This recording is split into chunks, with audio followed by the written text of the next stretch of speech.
Here was a navy that commenced with one ship, fought its war, and ended with one ship, and even she was sold. This was the theater for the contest. 13 colonies, nearly 3 million people. Since the western wilderness was a barrier, the sea was the major highway between the colonies and the outside world. In the long coastline were many harbors. Only 3 million people, but they could build ships. Timber grew down to the water's edge. Every small river had its shipyard. They were to fight the most powerful navy afloat.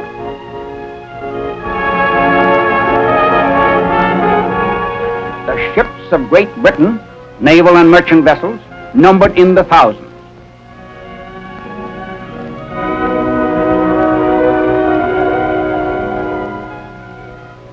But the 13 colonies had many ships also. The northern colonies produced lumber, grain, and fish, which England forced the colonists to channel through her ports. The Maine and New Hampshire forests grew large pines, which were the principal source of supply for the larger masts of the Royal Navy. The war cut off this supply. From the southern colonies came the prized tobacco and indigo.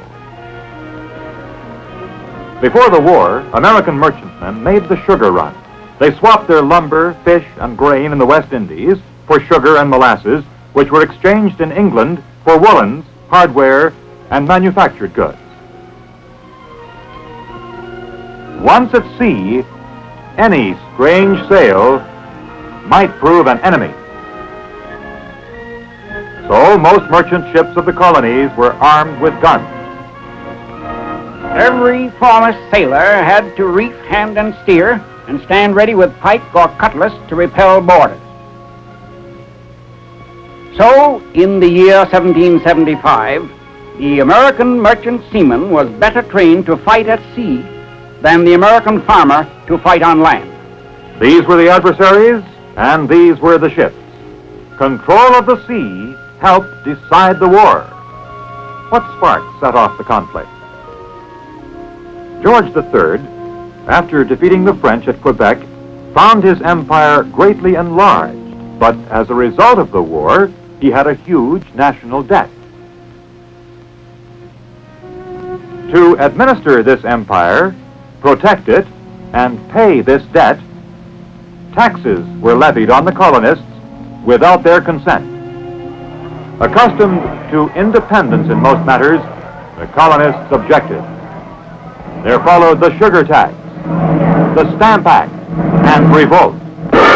British warships were surprised and burned. Boston had its Tea Party. So did Philadelphia, Annapolis, and Eatonton in North Carolina. It was the need for gunpowder that shaped the early course of the war. To seize the colonists' powder stored at Concord, the British, in April 1775, marched through Lexington to Concord Bridge. But Paul Revere rode ahead.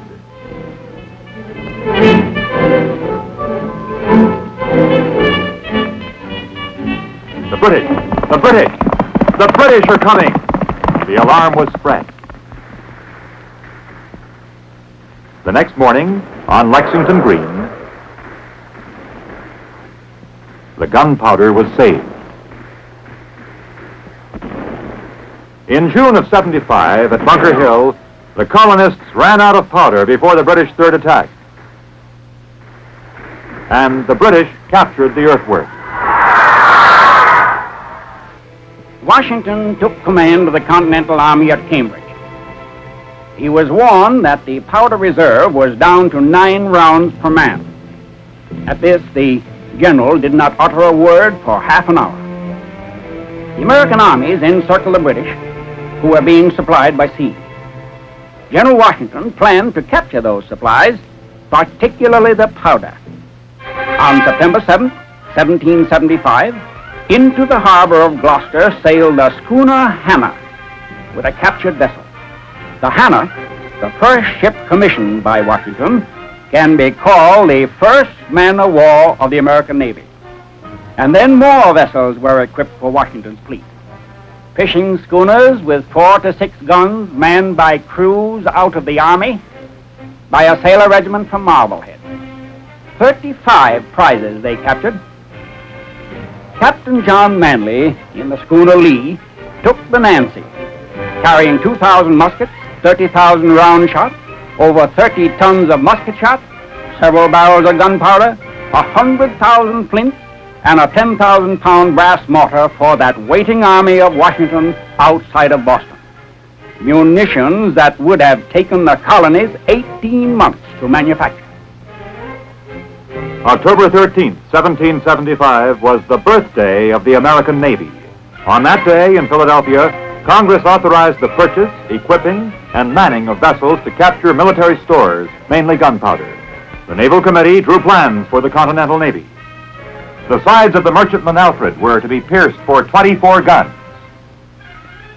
To Philadelphia from the colonies came other trading vessels, an odd assortment, the Columbus and the Andrea Doria, the Wasp, the Cabot, the Fly, and the Hornet, and from Rhode Island, the Providence. From Newport, she carried the commander-in-chief of the fleet, Commodore Esek Hopkins, and Esek's son, John, Abraham Whipple, Dudley Saltonstall, Nicholas Biddle from Philadelphia. These were some of the vessel's commanders. First lieutenant of the Alfred was John Paul Jones. Events came fast in Philadelphia. At the Tun Tavern, the Marine Corps, founded November 10, 1775, began its recruiting.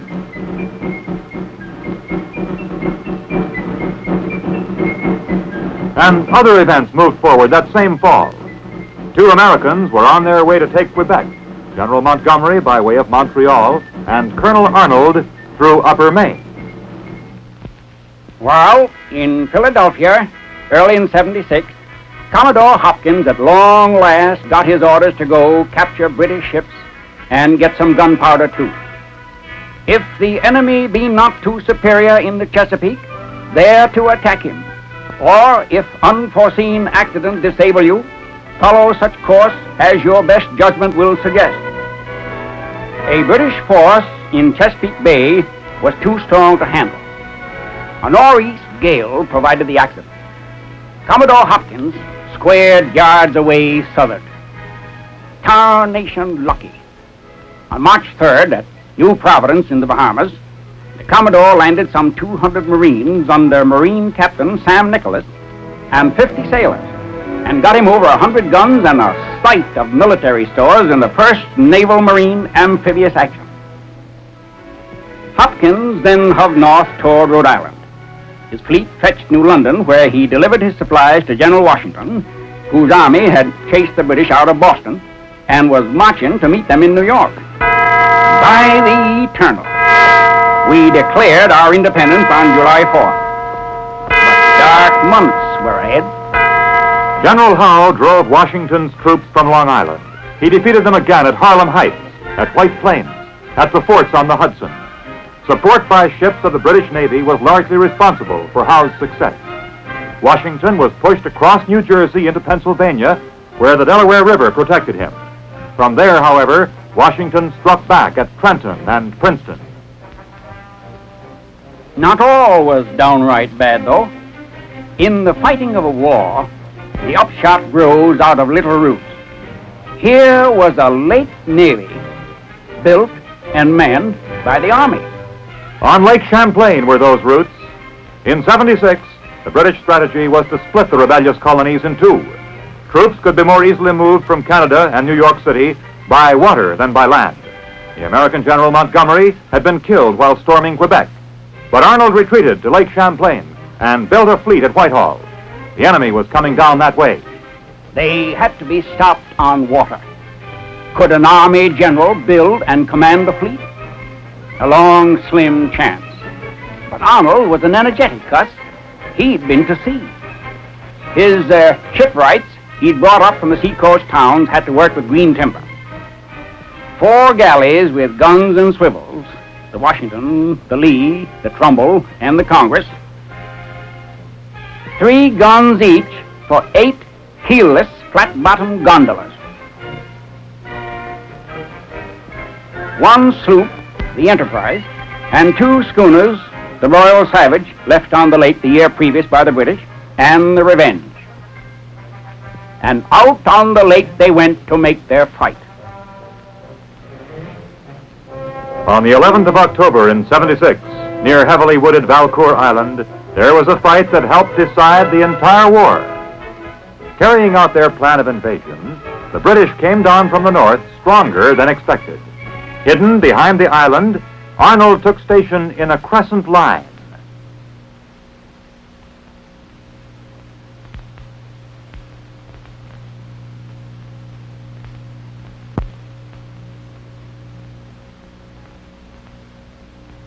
And the British sailed by unsuspecting. Their full-rigged ship, the Inflexible, alone could sweep Arnold from that bay. The British then hauled about, and the fight was on.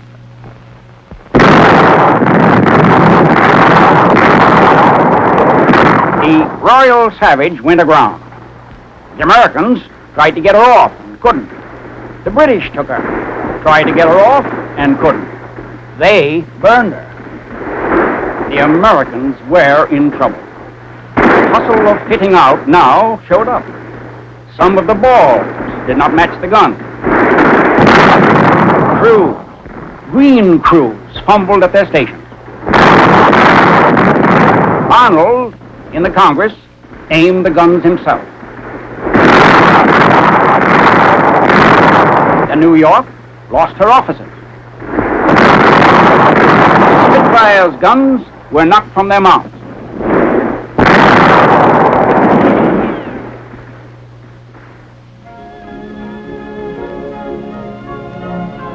When darkness came, the rest of the American fleet slipped away. After 2 days' running fight, Arnold rammed his ships ashore, burned them, and escaped through the woods. Thus ended the Battle of Lake Champlain, fought for the prize of a continent. Arnold had lost the fight, but winter was at hand. The British had been so delayed that their invasion was postponed until the next year. Washington and the Continental Congress used this time to build an army. By the next summer, 14,000 Continentals were in arms. They stopped Burgoyne at Saratoga, where he surrendered after one of the decisive battles of the world. It proved to all that the colonies were determined to be free. Aid came from Europe, especially from France. Louis XVI now agreed to support the American cause and became a fighting ally. Previously, the wise and canny Benjamin Franklin had wished to embroil France with England. Perhaps for this, he had encouraged American privateers and Captains Cunningham and Wicks to prey on British commerce. They were joined by others. War was carried to the British front door. By 78, over 700 British ships were taken. The cost of potatoes doubled and redoubled. Lloyd stopped insuring English shipping. In Brest Harbor, an American sloop of war flew the stars and stripes abroad. It was the Ranger, under John Paul Jones. In the Ranger, Jones bore up the Irish Sea, took prizes, set fire to Whitehaven, fought and took His Majesty's ship Drake, and brought panic to the British homeland. The Ranger was ordered home, so the French put at Jones' disposal an old East Indiaman with rotted timbers. Jones named her the Bonhomme Richard, honoring Benjamin Franklin's nickname, Poor Richard. This is the ship that fought one of the world's famous fights and cradled a great tradition. Off Flamborough Head, on the 23rd of September, 1779, Jones, with 4 ships in company, encountered an enemy convoy of 41 sail. The merchant ships maneuvered to escape while their protectors squared away for the Americans.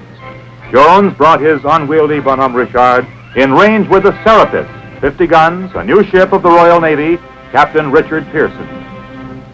Aboard the Bonhomme Richard, firing her first broadside, 2 of the old 18-pounders exploded.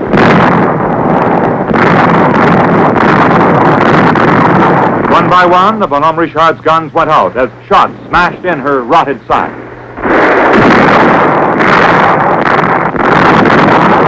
Only the 9-pounders on the quarterdeck kept alive, aimed at the enemy's rigging.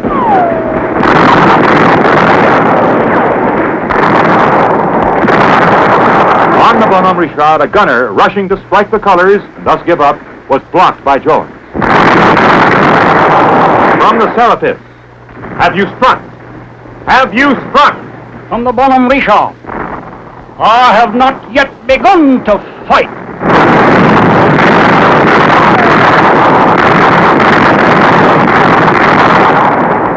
Skeleton ship, fire near the magazine, fleets gaining fast, guns being abandoned.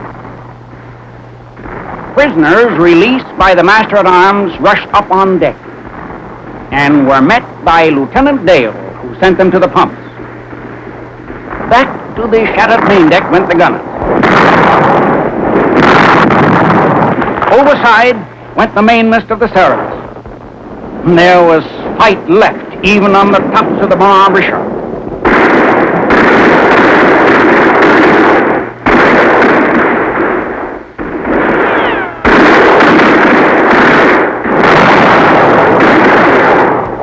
Captain Pearson struck at 10:30. So fought the indomitable little American, John Paul Jones, a true captain of an infant navy. Meanwhile, in America, the war went on. General Howe, instead of joining Burgoyne in 77, attacked Philadelphia. Washington tried to stop the British Army at the Battle of Brandywine and to halt the British fleet by forts in the Delaware. But Howe took Philadelphia and settled down comfortably, while Washington encamped outside the city during the bitter winter at Valley Forge. The French recognized the American cause in 1778, February 6th. The next summer, the British, now under General Clinton, headed back to New York. Why? He had heard that the powerful French fleet under Admiral d'Estaing was bound for America. At Philadelphia, he would be bottled up. Washington nearly defeated Clinton at Monmouth, but could not block him from New York. In July, Admiral d'Estaing, with his French fleet, arrived off New York. But d'Estaing was too cautious to cross the bar at Sandy Hook. He later lay siege to Newport and then tried to take Savannah. Both failures. In July 1780, General Rochambeau and 5,000 French troops landed in Newport with 7 ships of the line. On the 21st of May, 1781, Washington called General Rochambeau for a council of war at Wethersfield, Connecticut. Said General Washington, "Naval superiority is the pivot upon which everything turns." All plans for his army were based on the support of French sea power. In 1780 and 1781, the British land forces under Cornwallis had concentrated on the reduction of the southern states. After an unsuccessful campaign in the Carolinas, Cornwallis had withdrawn to Virginia and, harassed by Wayne and Lafayette, had entrenched at Yorktown. So in 1781, Washington's dream of a combined operation was realized. In a master plan of grand strategy, Cornwallis was to be attacked by land and by sea. On land, Rochambeau joined Washington above New York, and the Allied armies moved south to besiege Cornwallis at Yorktown. The French Admiral de Grasse sailed from Haiti for the Chesapeake. At the same time, Admiral Hood led the British fleet from Antigua. With their copper bottoms, the British ships were faster. Finding no enemy in the Chesapeake, they went on to New York. In New York Bay, Hood joined Admiral Graves, who took command. They returned to relieve Cornwallis and found the French waiting for them inside the entrance of the bay. The outnumbered British missed their golden chance. They did not fall on the French van as it emerged. The fleets closed to fight ship to ship. the British made the tactical mistake of coming into battle successively instead of all at once. Night broke off the action. The next day, the two fleets were becalmed, but 2 days later, the French took advantage of a favorable wind and sailed northward for the Chesapeake, 100 miles away. There, the fleet of de Barras joined them from Newport. For the moment, the Allies had control of the sea. Confronted by a combined French fleet, the outnumbered British retired to New York. They had lost control of the sea. Cornwallis, cut off by water and by land, surrendered the 19th of October, 1781. It was the last great battle of the war. By now, Britain's finances were getting low. Her shipping and trade were badly injured. Strong enemies faced her in Europe. Her merchants were crying for peace. In 1783, the Peace of Paris was signed. The war was over. The colonies were free. And a great nation was born. After the Revolution, the little American Navy dwindled to one ship, the Alliance. Later, even she was sold. But the Navy had proved the value of power on the sea. The Navy and the Merchant Marine had kept the struggling American Army supplied with munitions. The Navy's raids on British commerce by John Paul Jones and other valiant captains had brought home the war to Great Britain and had created a strong desire for peace. New Providence and Yorktown had proved the great value of combined operations by Army and Navy toward a common objective. The fleet had leaders, John Paul Jones, John Berry, who commanded the last ship of the Navy, men to meet emergency. But they and the great Washington were to pass from the sea. A time of peace, but not for long. America would again need a Navy and call on great captains.